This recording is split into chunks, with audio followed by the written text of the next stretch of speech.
everybody, welcome to Knitting for Newbies. My name is Alex and I'm from yarngeekmakes.com. This video tutorial series is designed for the newbie knitter. I myself am new to knitting. I've been trying for the last 5 years to figure it out. And after many years of trying and YouTube videos and knitting books and photo tutorials, just trying to figure out how to get this thing to work, somehow it finally clicked for me. And I want to pass along some of that newbie knitting knowledge to you guys so that you can branch out and expand your crafty horizons. This video tutorial series is going to cover a lot of really basic knitting information. It's also going to teach you everything you need to know just to get started with knitting, right? So we're going to cover a really easy way to cast on your stitches. We're going to cover how to bind off your stitches. We're going to talk about the knit stitch and the purl stitch, which are the two basic stitches you need to know for knitting. We're also going to talk about how to fix some of the most common mistakes that you make while knitting, which is going to be super helpful because I think that's the number one hang up a lot of people have, especially when you got crocheters just starting into the knitting world. Dropping a stitch can be one of the most intimidating things, and I'm here to tell you that it's not that scary. Trust me, I've been afraid of this for the last 5 years, half a decade, just scared out of my mind I was going to drop a stitch and ruin an entire project. And yes, I have torn out entire projects for that very reason. And I'm here to tell you, don't do that. Stop being afraid. We got this. It's a lot scarier than it looks, and it's a lot scarier in the moment than when you actually get it fixed. And it's also really easy to fix. So we're going to cover that in more detail later on. The reason I've created this video tutorial series, in addition to helping you learn the basics of knitting, is to help anyone who is interested in learning how to do double knitting. Double knitting is the technique we're going to use in the GEEK Alphabet Blanket Make-Along project, which starts September 1st, just a few days away actually from the filming date of this video. It's a really, really cool technique, and it's way more complicated looking than it actually is. It's quite easy actually. So we're going to cover that at the very end of the video tutorial series. In this particular video though, we are going to go ahead and show you how to do a really easy casting on. Okay, what I have here in the background, I've got my knitting needles. These are, I want to say birch, maybe bamboo, but they are clover needles. They are a US 10 or 6mm if you're metric. I'm using these because they're some of the shorter needles that I have. You can see they're not super short. It's probably 8 inches or so. But they are short enough where I can do this, which makes them easier for filming. We can get right up and close with these needles. So usually the yarn that you use is going to have a label on it that will reflect what size needle you should be using. Crocheters, you know this. It tells you the hook size. It also tells you the needle size. You can see this does not have a label on it anymore, but it is Vanna's Choice yarn in the color mustard. It's a medium worsted weight yarn. It's one of my favorites.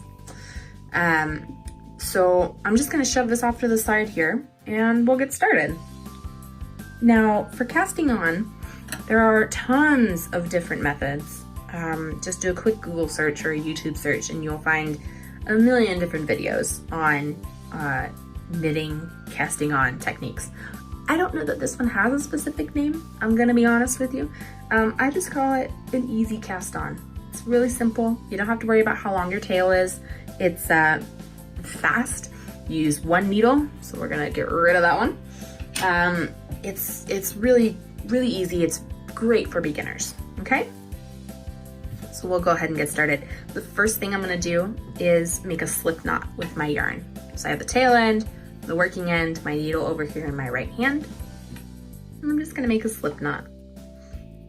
You wanna make sure, as with crocheting, that you leave a little bit of a tail end here. I'm gonna make mine a little bit longer, but that way you can weave that sucker in later, right? You wanna leave it a little bit long so it's not too short when you go to weave it in. All right, so I have my slip knot, tail end up here, working end down here. I'm just gonna put this on my needle, just like so. And I'm gonna pull on the tail to tighten. Now you don't want this too tight. You want to be able to slide it around on the needle, right? So that's pretty good, that's pretty tight. But also loose, just like we like. All right, so, excuse me, I'm gonna take a drink here real quick. I somehow always manage to catch a cold before I do videos. So what we've got here is, I'm right-handed, so I'm gonna hold my needle in my right hand, and I'm gonna hold my yarn in my left hand. You'll probably notice during these videos, I switch how I hold my yarn, but that's okay. For the purpose of this cast on, right-handers, you're just gonna take your needle and hold it in your right hand. I like to grab the tail end of my yarn with these 3 fingers here, and that leaves my index finger and my thumb free to work this slip knot, right? So I can slide it up and down if I need to, and it also keeps the tail out of the way, so it's not being caught up in my needle when I'm working. Now I'm gonna hold my yarn with my left hand. I'm gonna do the same kind of thing. I'm gonna hold the bottom end of the yarn with my 3 fingers here. That just kind of holds it in place, right? Next, I've got this kind of finger gun situation here. And what we're gonna do is we're gonna rotate the hand, right? So just flip that over. And I'm gonna wrap my thumb around the back and underneath. All right, so you're holding it there. Flip your hand over, wrap your thumb around the back and underneath, and then turn your hand back over. And then I'm going to just take my index finger and I'm gonna lay it across, just gently. I'm gonna have this nice and taut, and just gently lay my finger down, pulling that yarn down a little way. So you can see we're gonna be working in this space right here. So I don't wanna just have this here because then my finger and the yarn's gonna be in the way, right? So I'm just using my index finger to pull the yarn down away from the needle a little bit. Now we're gonna cast on some stitches. You're gonna start by taking your needle and going underneath that first stretch of yarn, all right? Really simple, just going underneath. Next, you're going to go over to the back side of this piece of yarn here, right? So I've got underneath the front, right? The front piece, and then over the back piece. So it kind of twists. I'll show you that one more time. So I'm going underneath the front piece, over and around the back piece so that it twists. And then you're gonna drop your thumb. Feels scary, it's okay. You're just gonna take your finger out too and just pull on that to tighten. All right, and there is your first stitch. Go ahead and do another one. So again, hold your yarn with your 3 fingers down here, wrap your thumb underneath, place your index finger on the top, and then with your needle, go underneath the front piece of yarn, and then over and around the back piece of yarn so that it's got that nice twist there. Drop your thumb, drop your finger, and pull to tighten. So there you can see we have 2 stitches and a slip knot on our needle. I'm gonna be real frank with you here, okay? So I don't know if it makes a difference.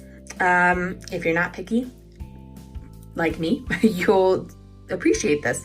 But so I said earlier, we've got 2 stitches and a slip knot. For years, I always counted that slip knot as the first stitch. I've never seen it make much of a difference. I only recently found out that you're apparently supposed to drop that off the end of your needle when you get to the first row. Didn't know that.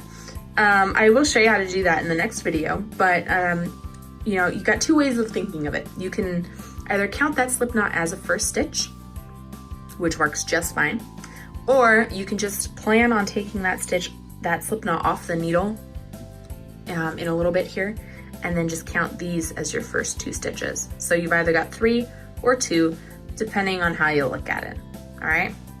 So for the purpose of this video tutorial series, for all the videos, I'm going to take this slip knot off, all right? It's not going to stay there. So what looks like 3 stitches is actually just gonna be 2 stitches, okay? That's something they don't tell you in those other videos. All right, we'll keep going. right? This is pretty basic, repetitive stuff. You just kind of hold your yarn, go underneath, over and behind, drop, drop, and pull. And once you're, feeling more comfortable with it, you'll notice I tend to do a lot of movement with my right hand.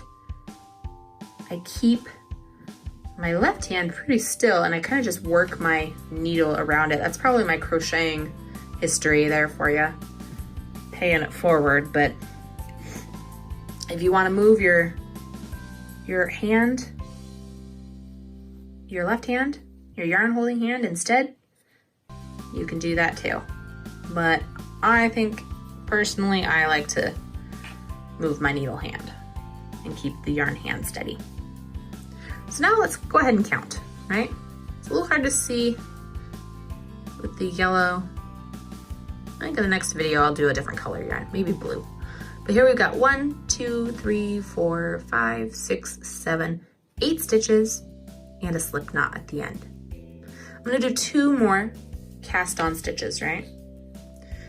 So again, underneath, up and over, drop, drop, and pull. Now you don't want to pull these too tight because you got to be able to work in these stitches later on. If you pull too tight, it's going to be really hard to get that second needle underneath there later. Last stitch, ready? All right, here we go. So you go underneath the first stretch of yarn, up and behind, or up and over, however you want to think of it. That second stretch, drop your thumb, drop your index finger. You can kind of see the shape that it makes. You're basically just wrapping the yarn around the needle, all right? One thing you probably noticed earlier in this video, sometimes when you drop your thumb, this loop of yarn shoots over here, right? And it starts to lay on top of your other stitches while you're pulling. Don't freak out. It's not, impossible to fix, right? So I just pulled it tight there. You can see I've got this loop here. This should be all the way over here, but it pulled over here. Really easy to fix. You just need to loosen up the yarn and slide that stitch back over. And then you can pull to make it snug again. All right, we'll count one last time. So we've got 1, 2, 3, 4, 5, 6, 7, 8, 9, 10, and a slip knot.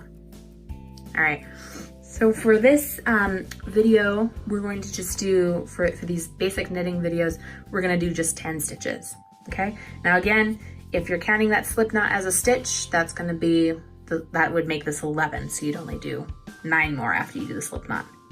But for these videos, I'm not counting that one. So, there we go. Super easy method of casting on. You only need the one needle. It works up really fast. You can really get going with it once you have more experience, right? Trust me, this is not sped up in any way. This is just me being clumsy with my yarn. See? So you can really get some speed worked up with that. It's also really great. There's a lot of methods that require you to have a nice long tail, which means you have to try and calculate how much of a tail you need to have in order to cast on the right number of stitches. I think that's too complicated. I know that there's lots of different methods of casting on for different reasons, to create different kinds of edging, to give your project, enough stretch or not too much stretch. But this is a really basic cast on that works really well for a lot of different things. And it's especially cool and useful for the GEEK alphabet blanket squares. It gives it just enough stretch so that we can block it, but not too much stretch, right? So there you go. The really easy cast on, not trademarked or anything. Don't know if that's its name. If you know its name, comment, tell me. I'd love to know so that I can call it by its actual name instead of really easy cast on. Again, newbie here, right? So yeah, hopefully that video helps you out. If not, I do hope to do other videos of different types of cast-ons in the future. So keep checking back to the Knitting for Newbies page and you'll see any new knitting videos that we add there. So hopefully that helps you out, and be sure to tune into the next video. The very next video is going to show you how to work the knit stitch, which is super exciting. We'll see you there.